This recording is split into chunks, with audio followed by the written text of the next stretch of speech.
पिछले जन्म के संस्कार इस जन्म में आदत बन जाते हैं। इस जन्म की आदतें अगले जन्म में फिर संस्कार बन जाएंगी। फिर अंत कहां है?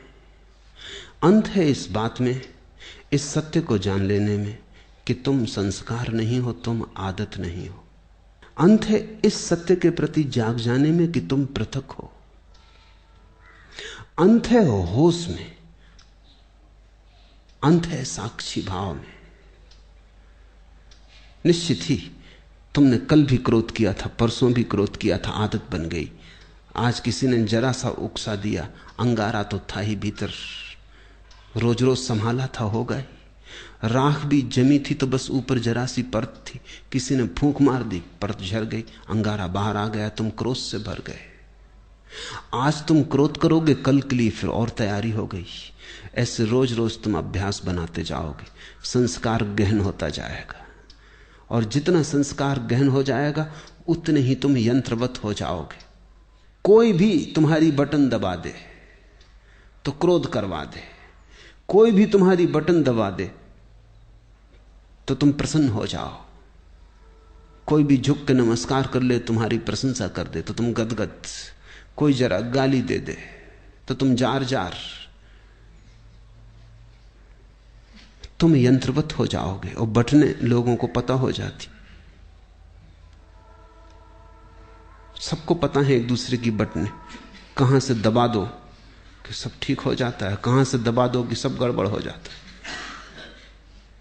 तुम मशीन हो क्या या मनुष्य हो? मनुष्य होने का इतना ही अर्थ है कि कोई तुम्हारी क्रोध की बटन दबाए चला जाए, लेकिन तुम कहते हो नहीं करना, तो बटन दबती रहती। वो आदमी थक जाता, लेकिन तुम क्रोध नहीं करते। तुम कहते हो मैं अपना मालिक हूं, जब करना चाहूंगा करूंगा, जब न करना चाहूंगा नहीं करूंगा। प्रतिक्रिया और क्रिया में यही फर्क है।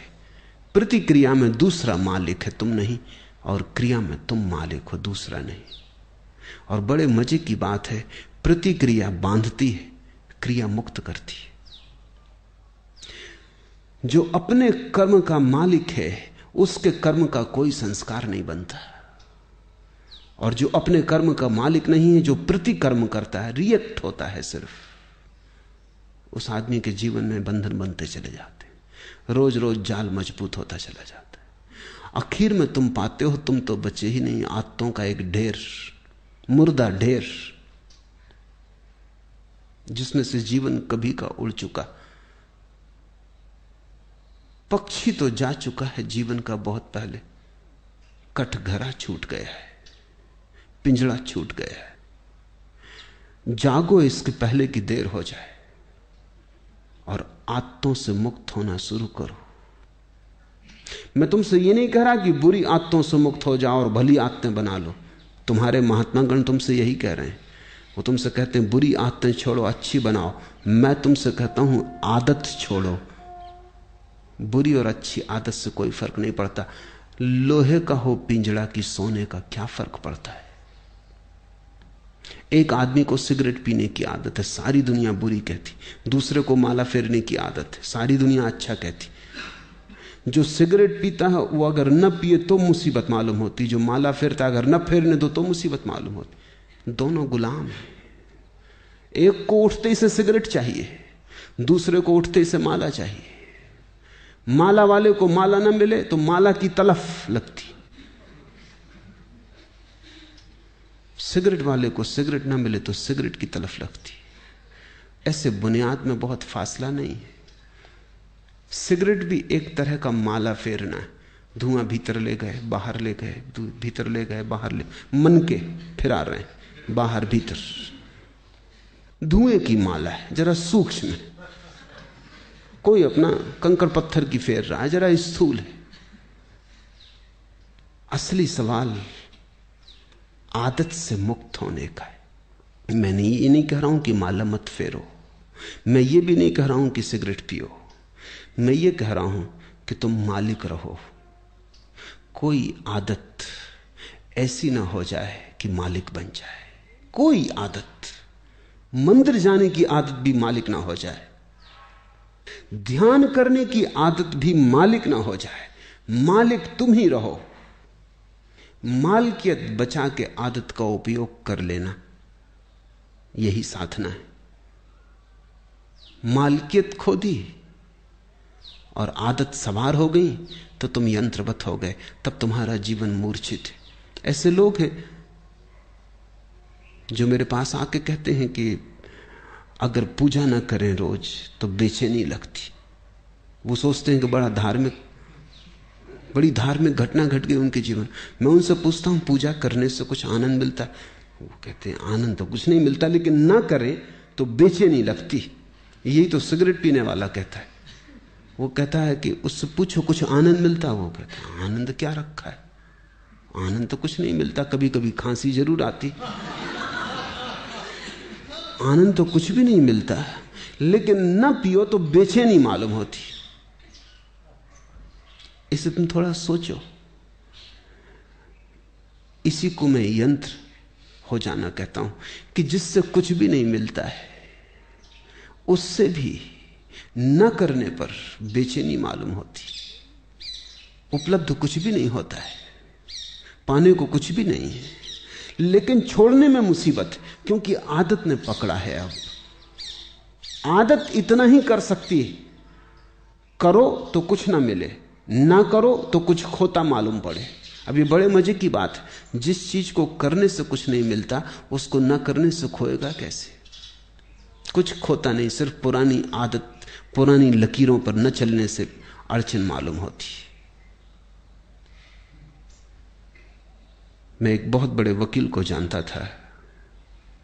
उनकी आदत थी कि जब भी वो अदालत में खड़े होते, पैरवी करते, बड़े वकील थे, अंतर्राष्ट्रीय ख्याति के थे, और लंदन और पेकिंग और दिल्ली 3 जगह उनके दफ्तर थे। तो उनकी आदत थी कि वो अपने कोट का बटन घुमाने लगते थे जब अटक जाते। सभी की होती, कोई अपना सिर खुजलाने लगता है, कोई कुछ करने लगता है। उस आदत का भी वैसा ही उपयोग है जैसे बटन दबाने का। तो अगर जब भी उनके विचार उलझ जाते या कोई उत्तर न सूझता तो वो कोट का बटन घुमाने लगते। घुमाने से कुछ मिलता था ये तो पक्का पता नहीं, क्योंकि कोट का बटन घुमाने से क्या मिलेगा। और जिसकी बुद्धि उलझी हुई हो, समझ में ना आ रहा हो, वो कोई कोट के बटन घुमाने से कुछ बात समझ में आ जाएगी। लेकिन विरोधियों को यह बात दिखाई पड़ गई कि वो जब भी उलझ जाते हैं तो बटन घुमाते। एक बड़ा मुकदमा था, एक बड़ी स्टेट का मुकदमा था प्रिवी काउंसिल में, लाखों का मामला था। तो विरोधी वकील ने उनके सोफर को मिला लिया, कुछ पैसे दिए और कहा कि तू इतना करना, उनके कोट के ऊपर का बटन तोड़ देना। तो वो जब अदालत में अपना कोट लेके हाथ में रख के आए तो वो बटन नदारत था। तो उस वक्त उन्होंने देखा भी नहीं, कोट डाल लिया। जब वो पैरवी करने लगे और वक्त आया, हाथ कोट के बटन पर गया, बस सब गड़बड़ हो गया। जैसे मस्तिष्क ने सांस छोड़ दिया, कुछ सूझबूझ ही ना रही, चक्कर सा मालूम हुआ, बैठ गए। पहला मुकदमा हारे वो मुझसे कहते थे कि उस बटन से मुझे मिला तो कभी कुछ नहीं, लेकिन गंवाया मैंने बहुत। उस बटन के घुमाने से कुछ मुझे सूझबूझ आती थी ऐसा भी नहीं था, लेकिन बटन न पाके बस मैं समझ ही ना पाया कि अब क्या करूं। हाथ से जैसे कोई हथियार छूट गया। भरोसा किए बैठे थे और वक्त पर जिस पे भरोसा था वो दगा दे गया।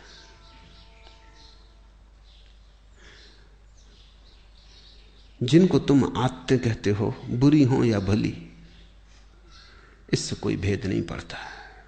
सब आदतें मालिक हो जाएं तो बुरी हैं, तुम मालिक रहो तो कोई आदत बुरी नहीं। गुलामी बुरी है, मालकियत भली है। मेरी परिभाषा यही है।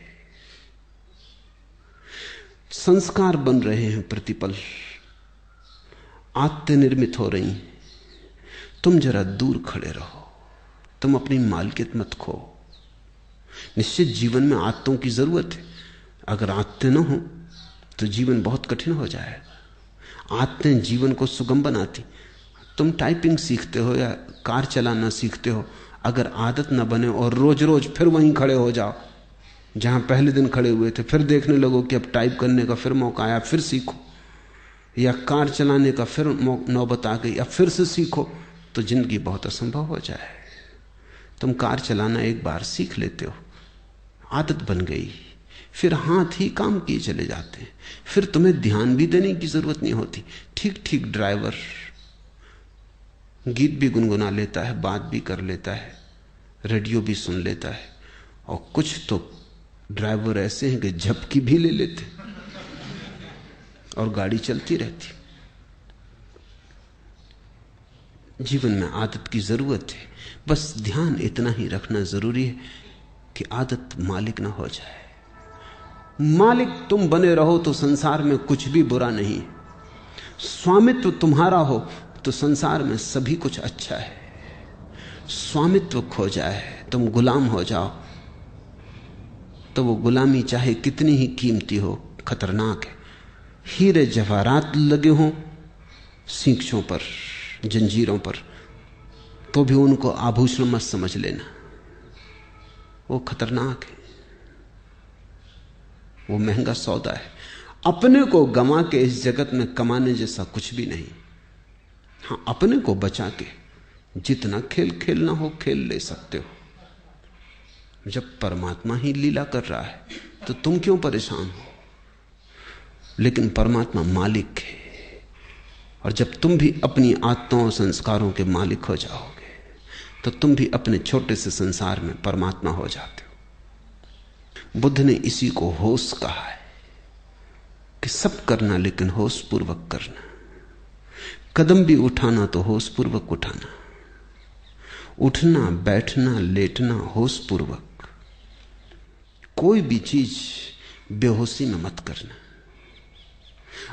अगर तुम होश को साधते रहो तो आदत तो बनती रहेगी, आदत का तुम उपयोग करते रहोगे, लेकिन आदत के पीछे होश की धारा भी बह रही है।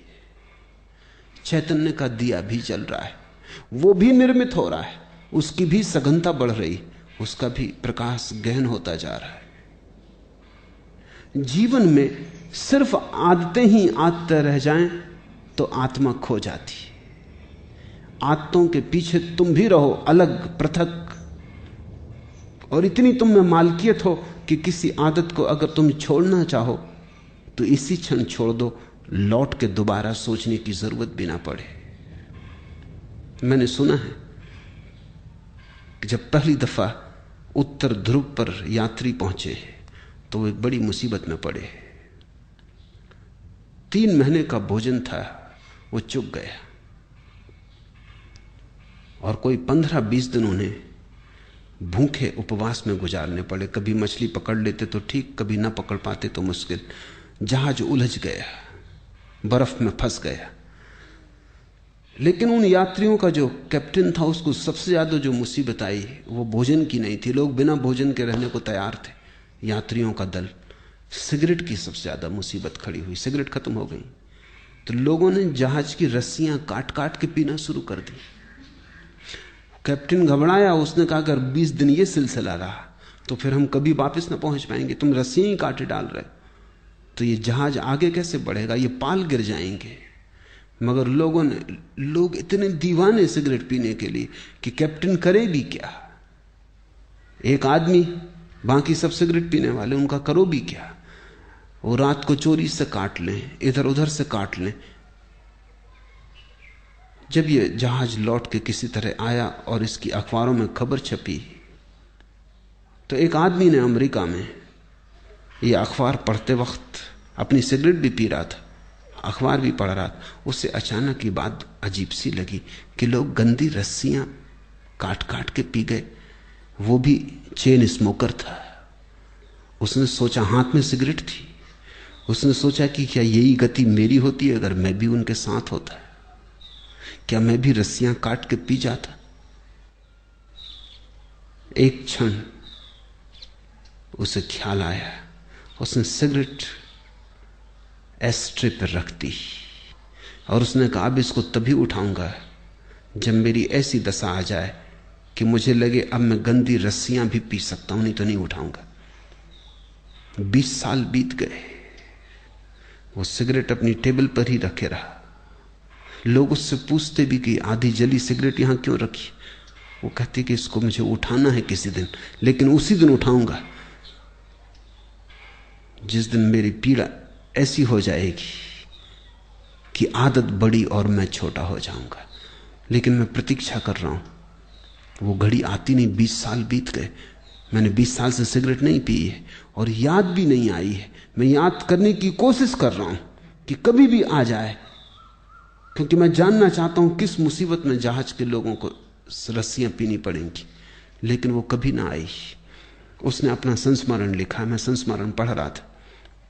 उसने संस्मरण में लिखा है कि मैं समझ नहीं पाता कि क्या बात हो गई, क्योंकि पहले भी मैंने कई बार सिगरेट छोड़ना चाही थी लेकिन नहीं छोड़ सका था। कई बार छोड़ी भी थी तो 2 दिन के बाद फिर पीने लगा था। लेकिन क्या हुआ?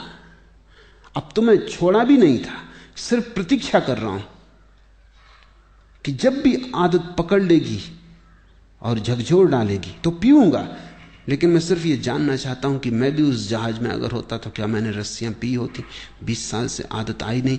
मेरी समझ में नहीं आता कि हुआ क्या। उसकी समझ में नहीं आ रहा क्योंकि उसे ध्यान का कुछ पता नहीं, होश का कुछ पता नहीं।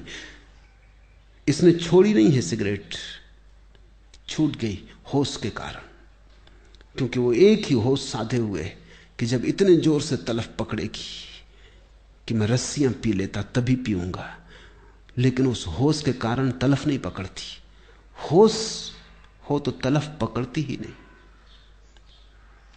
अब उसे कोई होश को जानने वाला मिले तो उसे उत्तर मिले, लेकिन अनजाने उसने होश साध लिया है। तुमसे मैं कहता हूं, जो जो आदत तुम्हें पकड़े हो, जबरदस्ती पकड़े हो, उसके प्रति होश साधना। मैं तुमसे नहीं कहता सिगरेट पीना छोड़ो, मैं कहता हूं होश पूर्वक पियो। मैं तो यहां आश्रम में एक कमरा बनवाने जा रहा हूं जहां होश पूर्वक सिगरेट पीने वालों को सुविधा होगी कि वो जाके वहां सिगरेट जरूर पिए, लेकिन जितनी देर पिए उतनी देर ध्यान रखें। एक क्षण को भी बेहोशी में न पिए बस। फिर अगर पीना हो तो मजे से पिए, कोई हर्जा नहीं। लेकिन मैं जानता हूं अगर होश सध जाए तो ऐसी मूढ़ता कौन करेगा। ऐसी मूढ़ता तो बेहोशी में ही होती है। तो मैं तुमसे कुछ भी छोड़ने को नहीं कहता, क्योंकि मैं जानता हूं छोड़ने से कभी कोई छोड़ नहीं पाया। मैं तुमसे केवल होश साधने को कहता हूं, क्योंकि मैं जानता हूं होश साधने से जो भी व्यर्थ है अपने आप छूट जाता है और जो सार्थक है बच रहता है। होश आध्यात्मिक जीवन की आखिरी कीमिया है, अल्केमी है, वो रसायन है।